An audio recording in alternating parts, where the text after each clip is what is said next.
You're listening to the Watercooler Edit with Rich and Eman.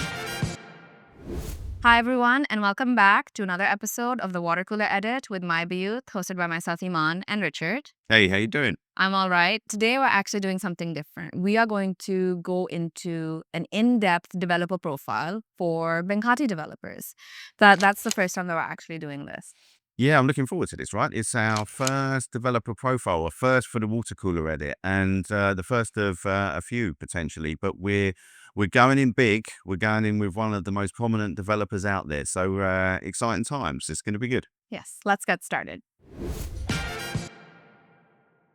So, Richard, what do you know about Binghatti as a developer? I know a lot about Binghatti. Obviously, I think anyone who's lived in Dubai for any amount of time will be certainly aware of Binghatti. They're one of the highest profile developers, and I think it's safe to say a rapidly growing reputation and portfolio as well, right? Yes. So I think they're interesting. I think it's going to be interesting to take a little bit of a deep dive into, how long they've been around, some of their major projects and stuff.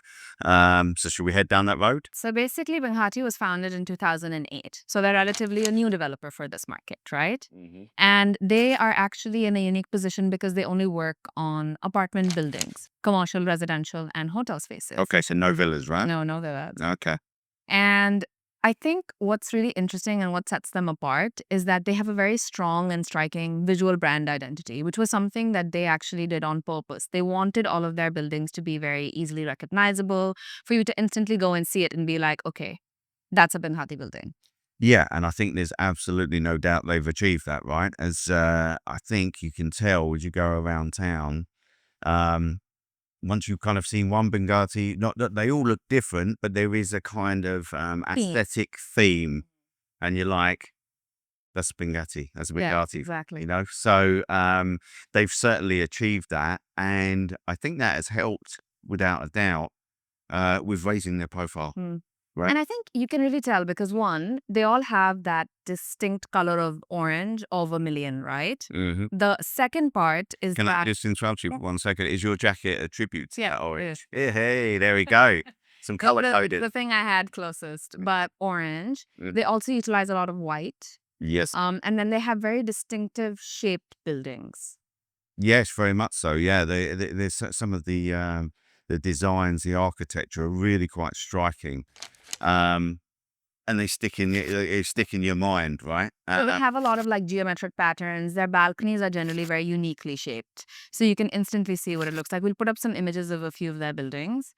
Yeah, and we've certainly got plenty to choose from, right? So because their portfolio is 70 projects that's worth about 40 billion. And they have plans to grow that to 100 billion in the next 18 months. Yeah, I think from October 2024, in the next 18 months, they were looking to grow that to 100 billion dirhams worth, which is, let's be honest, guys, that is quite the portfolio, isn't it? And I know that some of the projects that are in process and being worked on under construction are very, very special indeed. And I know we'll be getting into those later in the episode. So I think Binghatti recently has really made a name for itself with all of its branded collaborations, right? So everyone has obviously heard of Burj Binghatti. So that's in collaboration with Jacob & Co., the watchmaker.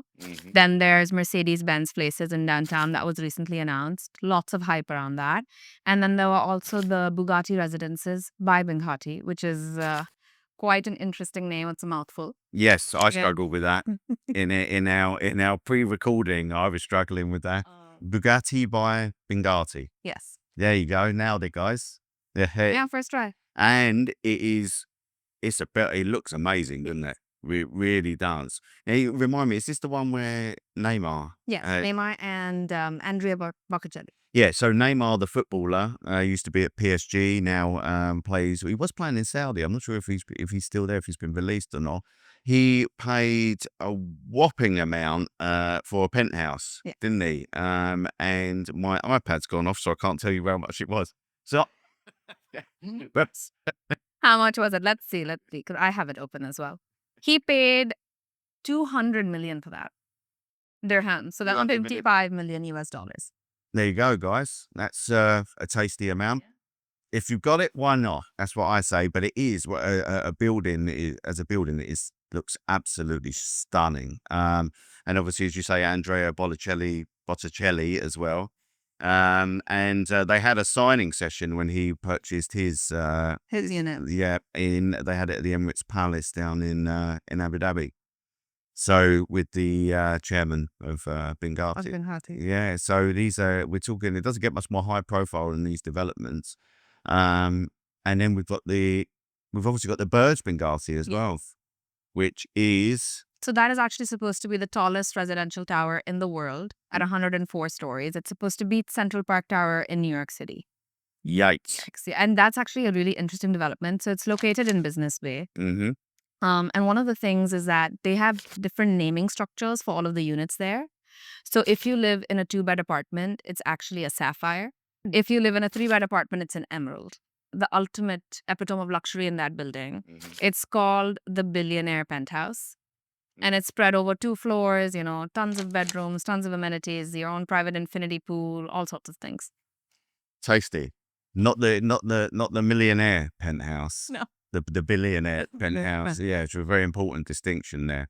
So I might have to rule myself out. Once it goes to the billionaire one, I have to rule myself out. Millionaire one, yeah.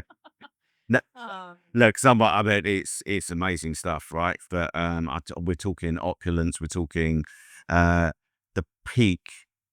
the very peak of luxury, I think. And it's interesting how they've repositioned themselves as a developer. So Binghatti originally started off with projects in Jeddah, in Silicon Oasis, in Jumeirah Village Circle, the Dubai Residence Complex, Liwan. These are generally the more affordable / mid-end areas, right? And now they have developments in downtown, in Business Bay, and then they have these ultra-luxury hyper towers. That's what they're called.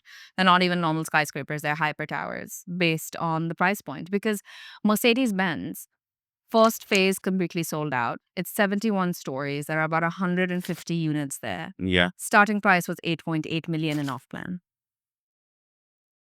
Yikes. That's a sizable investment. Mm-hmm. So it's interesting to see how they've transitioned from that to this.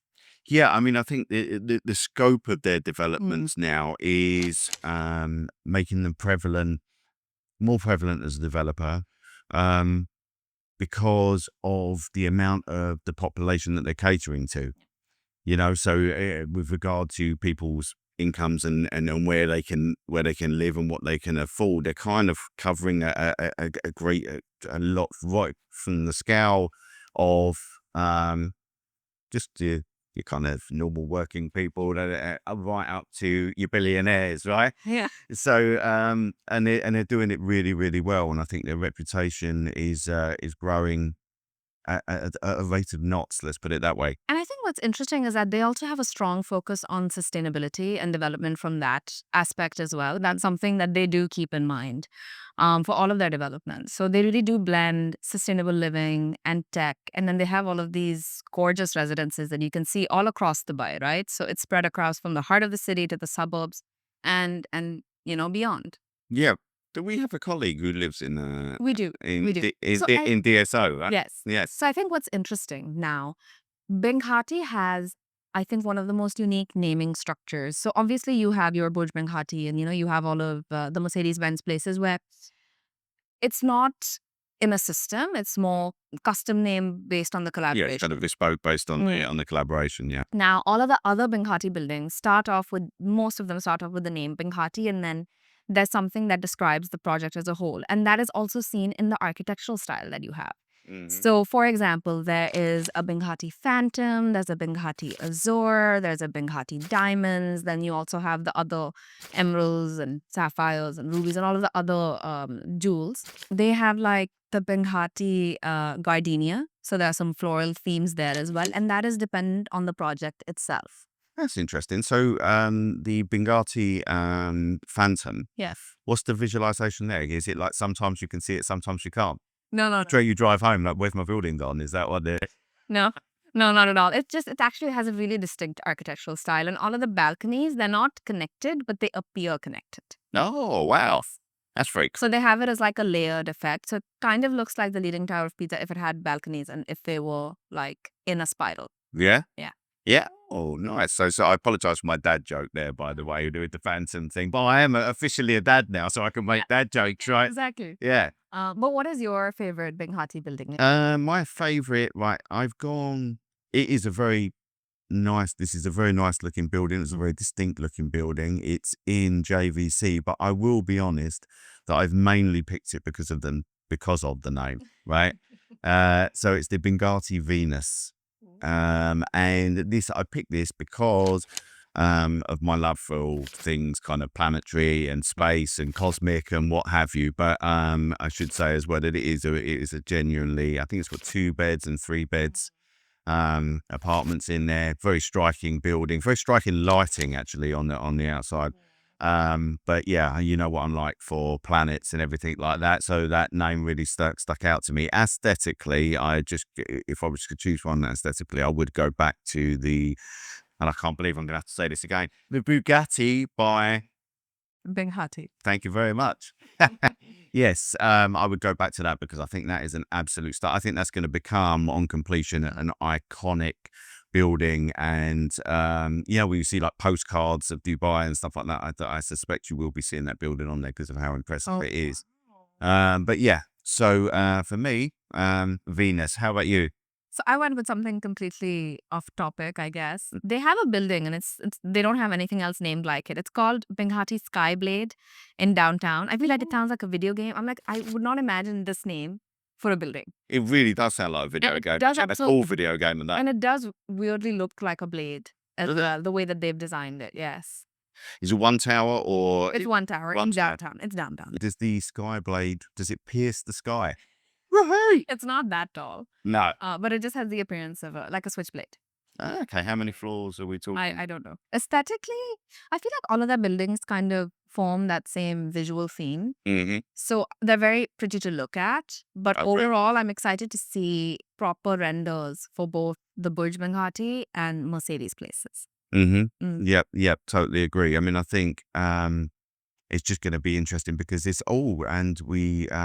would be remiss of us to not mention that they recently deservedly bagged an award. Yes, they have actually won lots of awards globally. Mm-hmm. They've also won the Bayut Award for the best developer in the UAE There you at the go. Bayut Awards 2024. Yes. Yep, and well deserved. And I think that just enforces, as we've said, the burgeoning reputation, the deservedly growing reputation. And let's be honest, it's going to be an exciting few years, half a decade ahead for Binghatti also to see what their next announced projects are, because I'm sure there's many more in the pipeline. And I think what's also interesting is that that's not their only sort of unique achievement. One of the things that Binghatti has done is a real estate sujuk. So I'm not sure if you're familiar with what that is. It's like a Sharia compliant version of the Western bond. Okay. So they've actually entered real estate financing from that perspective and investing. So they were actually listed on the NASDAQ in UAE and also in the New York Stock Exchange. And initially the valuation for that was expected around $300 million US dollars. But when they launched, there was actually so much interest and so much demand, they surpassed it to end up at a valuation of $624 million US dollars. Yikes. Yes. So And that is that's surpassing it in emphatic fashion. yes. And that's the first ever real estate sujuk from the MENA region. So they have that record with them as well. So basically, there's a lot of firsts. Yeah. Breaking groundbreaking all over the place, right? You know? So overall, I think, like Richard said, it'll be really interesting to see how their company history develops, what new projects they have, what other collaborations are they going to add, if any, and also when these projects get completed. Maybe you're right. Maybe it will actually alter the Dubai skyline. Yeah, I think it's kind of looking that way. And one thing I'm interested in, I mean, we said they've got the 3 branded residents on the 3 branded residences on the way. Branded real estate is becoming is very much a theme in Dubai and Abu Dhabi and beyond, right, at the moment. So I'll be interested to see potentially what further collaborations are coming. But because I would be very surprised if there weren't any. I think we can safely say there will be. True. For me, I'm personally excited to see if they will ever have a villa community.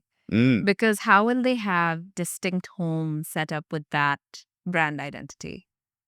That's a really, really good point, actually. Yeah, it'll be so interesting to see, because it will be, as you say, the first foray into that side of the market, to just see what kind of aesthetics they go with, and what area they choose maybe for their first one.